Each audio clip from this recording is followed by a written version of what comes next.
Yo les amis, j'espère que vous allez bien. On se retrouve pour l'avant-match de ces demi-finales de Ligue des Champions les amis, entre le Real Madrid et le Bayern Munich. Le Bayern Munich qui traverse une saison vraiment compliquée et le Real Madrid de son côté qui fait une excellente saison. Voilà, on est premier de Liga. Les amis, on va faire ce débrief là ensemble et cette vidéo sera divisée en 4 parties. Dans la première partie, nous allons parler des dernières confrontations entre le Real Madrid et le Bayern Munich. Ça remonte à longtemps, hein. Voilà, la dernière rencontre entre les deux équipes, c'était en 2019. Et ensuite, les amis, comme vous le savez, depuis le match, la qualification face à Manchester City, il y a énormément de personnes qui se demandent est-ce que le Real Madrid est toujours imbattable? Nous allons essayer de répondre à cette question de la manière la plus objective possible. Et ensuite, nous allons parler un peu du Bayern Munich, voilà, qui traverse une saison compliquée, comme je vous l'ai dit. Est-ce qu'une finale de Ligue des Champions pourrait sauver leur saison? Parce que je rappelle qu'ils sont quand même deuxième de Bundesliga après avoir été champion 10 ans de suite, les amis, en Allemagne. C'est une dinguerie. Là, pour la première fois, le Bayern Leverkusen de Xavi Alonso a décidé de mettre les points sur la table. Cette année, ça sera nous et ça a vraiment été eux, les amis. Et pour terminer, les amis, je vais vous faire part de mon pronostic sur ce match, les amis. Qui est-ce qui sortira vainqueur de cette rencontre, les amis? Donc, pendant ce temps, n'hésitez pas à lâcher un petit pouce bleu. Ça aide beaucoup au référencement, les amis. Sans plus tarder, c'est parti. Commençons donc par parler des dernières confrontations entre les deux équipes, les amis. Comme je vous le disais, la dernière confrontation entre les deux date de 2019. Donc là, nous avons les 7 dernières rencontres entre les deux équipes. Donc, lors des 7 dernières rencontres, on a gagné 4 fois et le Bayern Munich a gagné 2 fois et il y a eu un match nul. Vous pouvez le constater que voilà, tous les matchs de Ligue des Champions, le Real Madrid c'est tout le temps en sortie. Et bizarrement, le Bayern Munich n'a jamais rencontré le Real Madrid en finale de Ligue des Champions. On s'est toujours rencontré soit en phase de groupe ou soit dans les phases à élimination, là, enfin dans les phases finales, mais jamais en finale de Ligue des Champions. Et cette année aussi, ça ne sera pas le cas. Après Manchester City, là on se retrouve à se colchiner encore une équipe très expérimentée parce que oui, même si le Bayern Munich traverse une saison compliquée en Bundesliga, moi j'appelle pas vraiment ça compliqué parce que bon, ça fait quand même 10 ans de suite qu'ils remportent le championnat.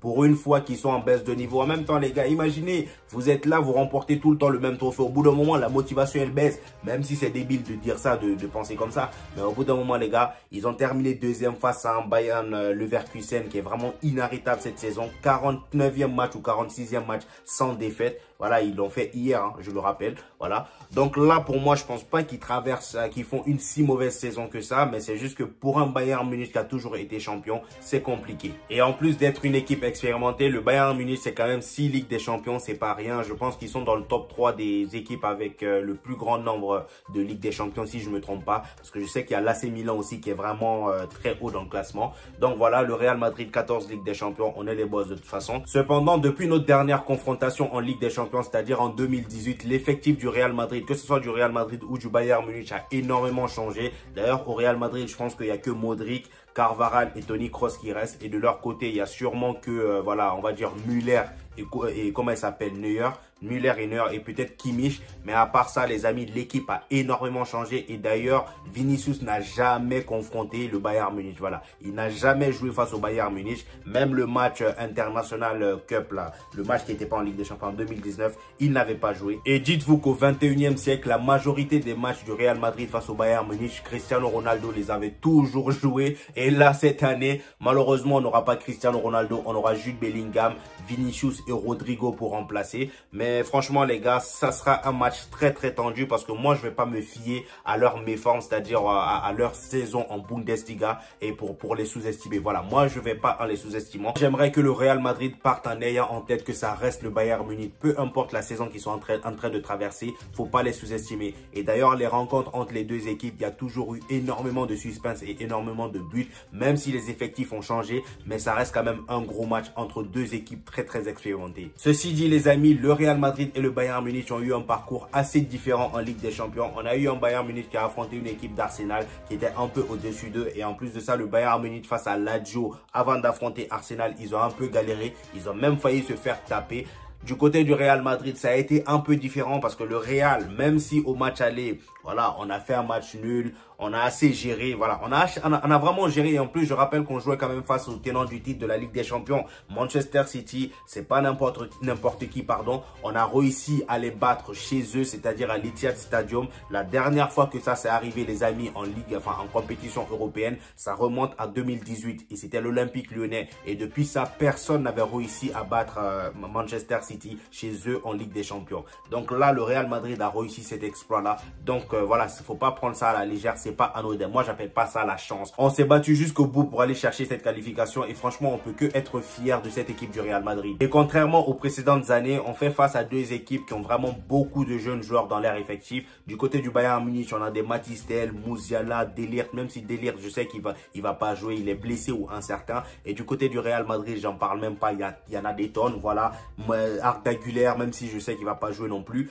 Jude Bellingham qui a 20 ans, Rodrigo, Vinicius, il y a énormément de jeunes joueurs. Donc là, c'est la relève, les amis. Ça va être très, très différent. Je pense qu'il y aura les vétérans qui seront là pour les soutenir. Toni Kroos du côté du Real Madrid, Müller de l'autre côté, Harry Kane qui est pour moi aussi un vétéran, même si c'est pas un vétéran du Bayern Munich, mais il reste quand même très, très expérimenté dans les grands matchs. En ce qui concerne la question de est-ce que le Real Madrid est toujours imbattable, moi je pense que non. Le Real Madrid, il n'y a pas une équipe qui est imbattable. Même tu peux être fort comme tu veux et savoir, voilà, tout le temps te sortir des situations compliquées comme le Bayern Leverkusen. Moi, je pense que le Bayern Leverkusen, cette saison, même si bon, il reste que quelques matchs en Bundesliga pour terminer avec un sans faute, c'est-à-dire 0 défaite en Bundesliga, je pense que au bout d'un moment, ça va caler. Peut-être en Ligue Europa, je ne leur souhaite pas, mais en tout cas, pour moi, une équipe n'est jamais imbattable. Voilà, c'est quand tu sous-estimes l'adversaire que tu cognes en poteau à tout moment. Donc là, c'est pour ça, moi, je pense que le Real Madrid, on n'est pas imbattable. Le Bayern Munich peut nous surprendre,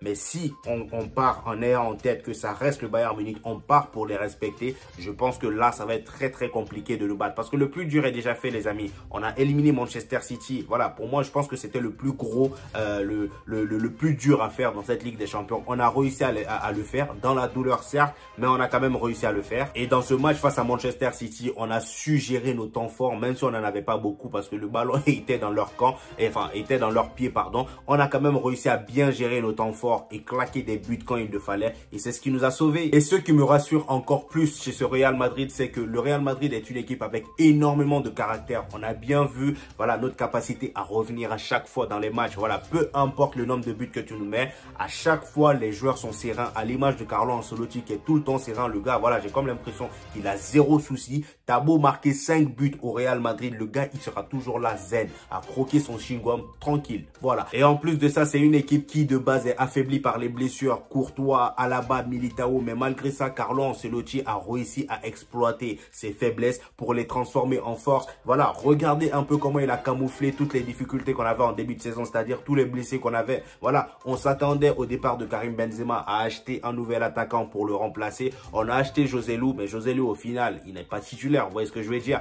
Mais Carlo Ancelotti a su prendre ce qu'il avait et le transformer en un, on va dire, en un diamant. C'est grâce à ces jeunes-là aujourd'hui, malgré les absents. Aujourd'hui, on joue sans pointe, sans Karim Benzema. Mais malgré ça, Carlo Ancelotti a réussi vraiment à nous amener là-haut, les amis. On est premier de Liga, les gars. Au début de saison, au départ de Karim Benzema, quand j'ai appris qu'il n'y aura pas de vrai remplaçant pour Karim Benzema, jamais j'aurais cru qu'on serait premier. Donc voilà, c'est ça le Real Madrid aussi. Cette force de caractère, les jeunes qui sont là, les vétérans qui sont encore là, ceux qui ne sont pas blessés, se donnent toujours à 100%. Et c'est ça qui fait plaisir. La force du Real Madrid aujourd'hui, c'est sa capacité à imposer le rythme qu'il veut à son adversaire. Et surtout aussi son état d'esprit. Cette capacité qu'on a à subir et à tuer à la moindre occasion est vraiment exceptionnelle. On l'a vu face à Manchester City, les amis. Et d'ailleurs, lorsque je traînais sur les réseaux, j'ai vu une petite stat qui m'a fait énormément rire. Monsieur Thomas Müller n'a jamais été éliminé de demi-finale de Ligue des Champions. Jamais de sa vie. Je pense que là, ça sera sûrement la première fois. Je ne sous-estime pas le Bayern Munich. Mais les gars, je pense que ça sera la première fois. On va l'inaugurer. Et le malheur, la malédiction de monsieur Harry Kane va continuer. C'est pas face à nous que tu vas te laver. Voilà, tu vas laver ta malédiction là. Non, non, tu vas continuer avec ça. Aller affronter d'autres clubs de Bundesliga, pas avec nous. Voilà. Et franchement, je peux comprendre ceux qui pensent que le Real Madrid est imbattable cette saison, surtout en Ligue des Champions. Parce que quand tu prends une équipe du Real Madrid, tu prends Jude Bellingham, surtout Rudiger. Rudiger, c'est l'exemple parfait, les amis. Au jour d'aujourd'hui, voir un défenseur qui fait autant son poste, c'est rare. C'est rare.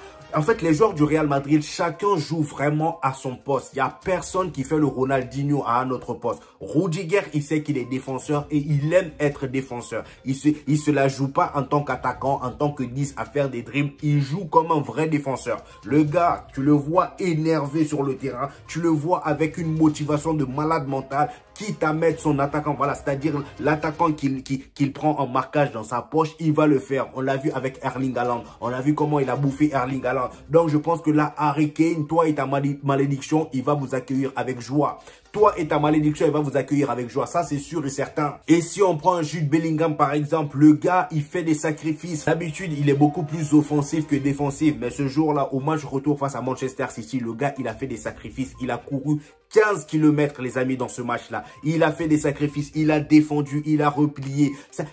Il a vraiment fait tout ce qu'il fallait pour la victoire du Real Madrid. Et c'est ce qu'on aime. C'est pour ça, en fait, les gens pensent que le Real Madrid, c'est compliqué à les battre. C'est ça, en fait. Tout le monde se sent investi. Quand tu prends, par exemple, comment il s'appelle, le gardien, là, Lunin. Si on te dit au début de la saison que Lunin sera le grand sauveur du Real Madrid face à City, est-ce que tu me crois? Tu croirais pas?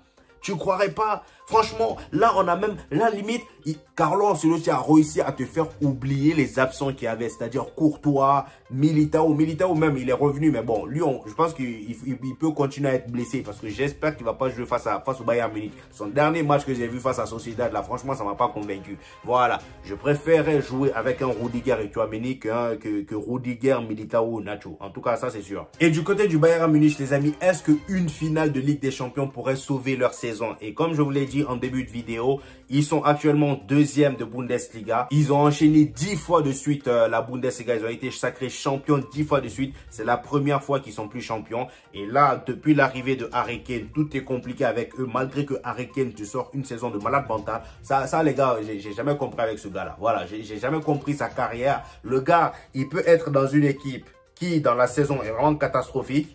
Mais le gars, lui, il arrive quand même à te sortir avec cette équipe catastrophique. Une saison de malade mental, de taré. Il a carrément battu son record de 2018-2019. Il a marqué plus de buts et de passes décisives. C'est une dinguerie. Et là, le Bayern Munich va donc jouer sa 21e demi-finale face au Real Madrid. Enfin, ils n'ont pas joué les 21 demi-finales face au Real Madrid. Mais en tout cas, cette 21e, ça sera face au Real Madrid. Donc, vraiment, la saison est quand même tout de même compliquée pour eux. Parce qu'il y a Tourelle, leur entraîneur actuel, qui va partir en fin de saison. Voilà, parce que lui aussi, il a eu énormément de mal. À son arrivée, il s'est détaché de Sadio Mané. C'est, on va dire, un peu à cause de lui que Sadio Mané s'est barré. Et ensuite, on va dire une phase finale de huitième de finale très compliquée face à la Lazio. Ils ont même failli se faire sortir. Mais heureusement, avec l'expérience, ils ont réussi à se sortir des mailles du filet. Et face à Arsenal, j'ai pu voir un Bayern Munich pas très serein. On va dire, ils ont pu exploiter les erreurs de Arsenal. Et ça aussi, c'est l'expérience, les amis. Voilà, même si tu sors pas une grande saison,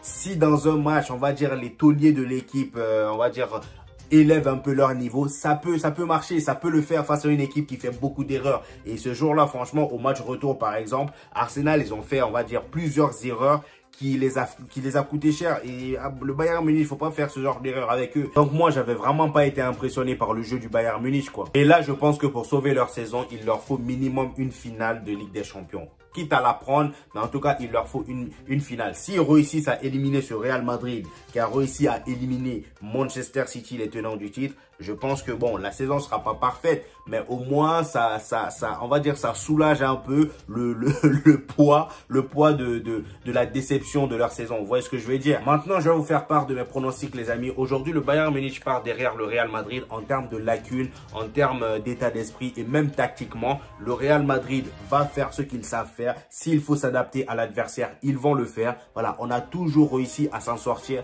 peu importe l'adversaire.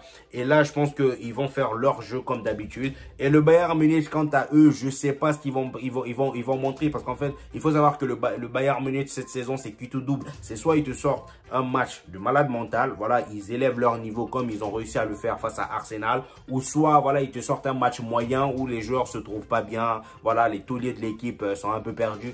Donc je pense que là, le Real Madrid part avec un avantage en termes d'état d'esprit et en termes de tactique. Et là, vu que le match aller va se passer chez le Bayern Munich, je pense que là, le Real Madrid va devoir tout faire pour marquer là-bas au moins, même si je sais que le but à l'extérieur ne compte plus, voilà, parce qu'ils ont enlevé cette règle du but à l'extérieur qui compte double. Je pense que là, le Real Madrid va devoir rester sur ses gardes et assurer la victoire chez le Bayern Munich. Et le Bayern Munich, comme je vous ai dit en début de vidéo, faut rester quand même sur ses gardes parce qu'ils ont quand même un attaquant qui s'appelle Harry Kane. Malgré sa malédiction, c'est quelqu'un qui marque énormément. Cependant, nous aussi, on a le remède à ce genre d'attaquant-là. Voilà, on a un blond en première Première Ligue là qu'on a confié à notre cher Rudiger. Il s'en est bien occupé. Voilà, le gars, il n'a rien vu dans les 2 matchs. Rudiger s'en est bien occupé. Je pense que là, Harry Kane va voir vraiment qui on appelle Rudiger, parce que je pense qu'il a sûrement vu que à la télé. Je ne sais pas s'ils se sont déjà rencontrés lorsque Rudiger joue à Chelsea et que lui joue à Tottenham.